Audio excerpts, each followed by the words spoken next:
At the far end of town, where the Grickle-grass grows, and the wind smells slow and sour when it blows, and no birds ever sing excepting old crows, is the street of the lifted Lorax. And deep in the Grickle-grass, some people say, if you look deep enough, you can still see, today, where the Lorax once stood, just as long as it could, before somebody lifted the Lorax away. What was the Lorax, and why was it there? And why was it lifted and taken somewhere, from the far end of town where the Grickle-grass grows? The old Once-ler still lives here. Ask him. He knows. You won't see the Once-ler. Don't knock at his door. He stays in his lurkum on top of his store. He lurks in his lurkum cold under the roof, where he makes his own clothes out of miff-muffered muff. And on special dank midnights in August he peeks out of the shutters, and sometimes he speaks, and tells how the Lorax was lifted away. He'll tell you, perhaps, if you're willing to pay.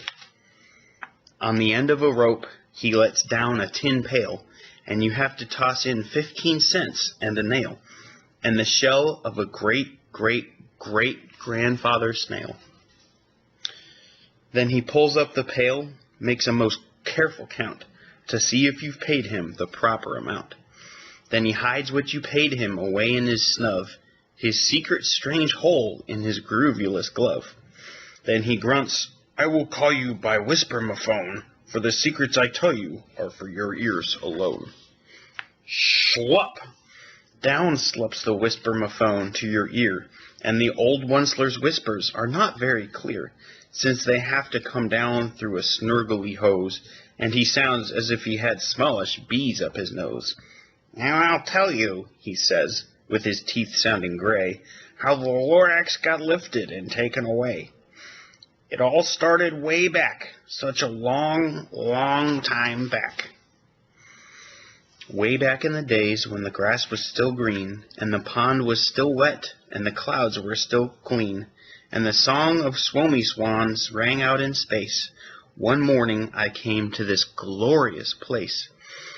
At first I saw the trees, the truffula trees, the bright-colored tufts of the truffula trees, mile after mile in the fresh morning breeze.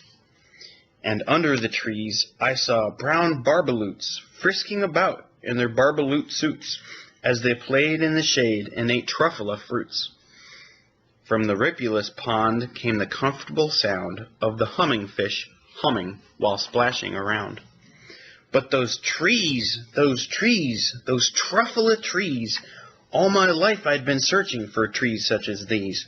The touch of their tufts was much softer than silk, and they had the sweet smell of fresh butterfly milk. I felt a great leaping of joy in my heart. I knew just what I'd do. I'd unload my cart. In no time at all, I had built a small shop. Then I chopped down a truffula tree with one chop, and with great skillful skill and with great speedy speed, I took the soft tuft, and I knitted a thneed. The instant I'd finished, I heard a gazump. I looked. I saw something pop out of the stump of the tree I'd chopped down. It was sort of a man. Describe him? That's hard. I don't know if I can. He was shortish and oldish and brownish and mossy, and he spoke with a voice that was sharpish and bossy. Mister, he said with a sawdusty sneeze, I am the Lorax. I speak for the trees. I speak for the trees have no tongues, and I'm asking you, sir, at the top of my lungs, he was very upset as he shouted and puffed, what's that thing you've made out of my truffula tuft? Look, Lorax, I said, there's no cause for alarm. I chopped just one tree. I am doing no harm. I am being quite useful. This thing is a thneed. A thneed's a fine something that all people need. It's a shirt. It's a sock. It's a glove. It's a hat. But it has other uses. Yes, far beyond that. You can use it for carpets, for pillows, for sheets, or curtains, or covers for bicycle seats. The Lorax said, Sir, you are crazy with greed. There is no one on earth who would buy that fool thneed. But the very next minute I proved he was wrong, for just at that minute a chap came along, and he thought that the thneed I had knitted was great. He happily bought it for $3.98. I laughed at the Lorax. You poor stupid guy. You never can tell what some people will buy. I repeat, cried the Lorax, I speak for the trees. I'm busy, I told him. Shut up, if you please. I rushed across the room, and in no time at all, built a radio phone. I put in a quick call. I called all my brothers and uncles and aunts, and I said, listen here, here's a wonderful chance for the whole Once-ler family to get mighty rich. Get over here fast. Take the road to North Nitch. Turn left at Weehawken, sharp right at South Stitch. And in no time at all, in the factory I built, the whole Once-ler family was working full tilt.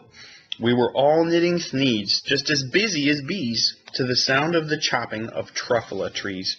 Then, oh baby oh, how my business did grow! Now chopping one tree at a time was too slow. So I quickly invented my super axe hacker, which whacked off 4 truffula trees at one smacker. We were making thneeds 4 times as fast as before, and that Lorax, he didn't show up any more. But the next week, he knocked on my new office door. He snapped, I'm the Lorax, who speaks for the trees, which you seem to be chopping as fast as you please.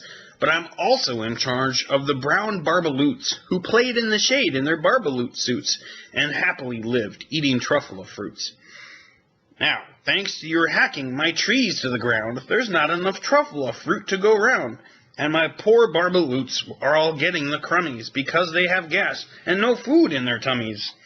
They loved living here, but I can't let them stay. They'll have to find food, and I hope that they may. Good luck, boys, he cried, and he sent them away. I, the Once-ler, felt sad as I watched them all go. But business is business, and business must grow, regardless of crummies and tummies, you know. I meant no harm. I most truly did not. But I had to grow bigger, so bigger I got. I biggered my factory. I biggered my roads. I biggered my wagons. I biggered the loads of the thneeds I shipped out. I was shipping them forth, to the south, to the east, to the west, to the north. I went right on biggering, selling more thneeds, and I biggered my money, which everyone needs. Then again he came back. I was fixing some pipes, when that old nuisance Lorax came back with more gripes.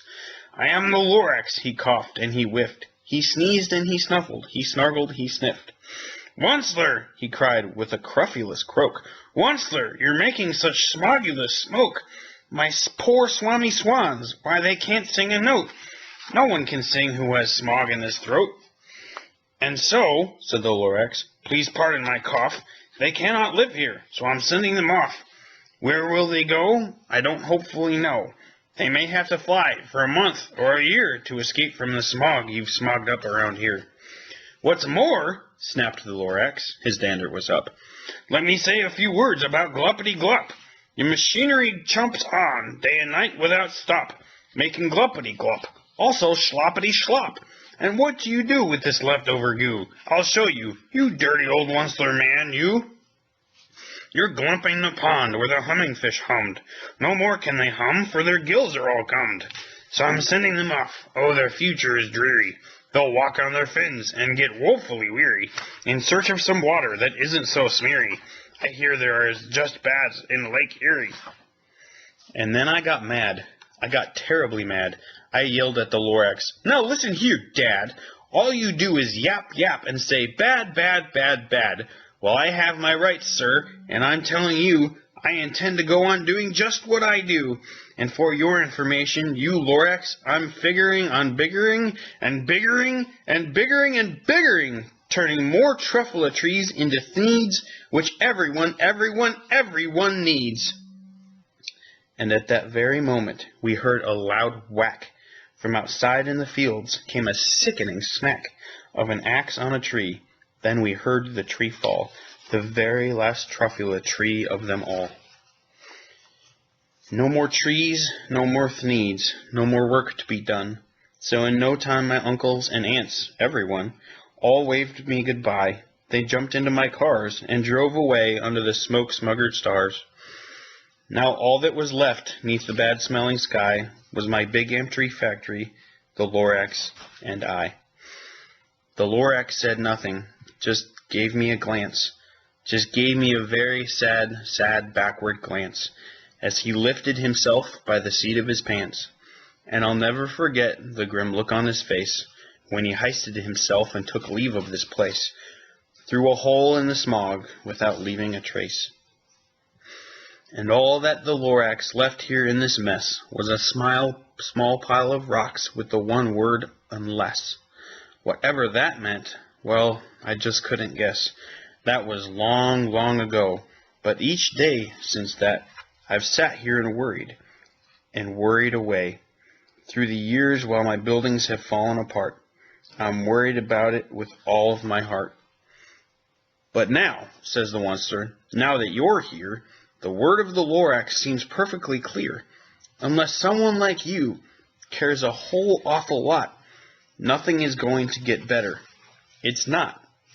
So, catch, calls the Once-ler. He lets something fall. It's a truffula seed. It's the last one of all. You're in charge of the last of the truffula seeds, and truffula trees are what everyone needs. Plant a new truffula. Treat it with care. Give it clean water and feed it fresh air. Grow a forest. Protect it from axes that hack. Then the Lorax and all of his friends may come back. The end. Plant a seed inside the earth. Just one way to know its worth. When we celebrate the world. Celebrate the world. Come on and celebrate the world. Celebrate the world.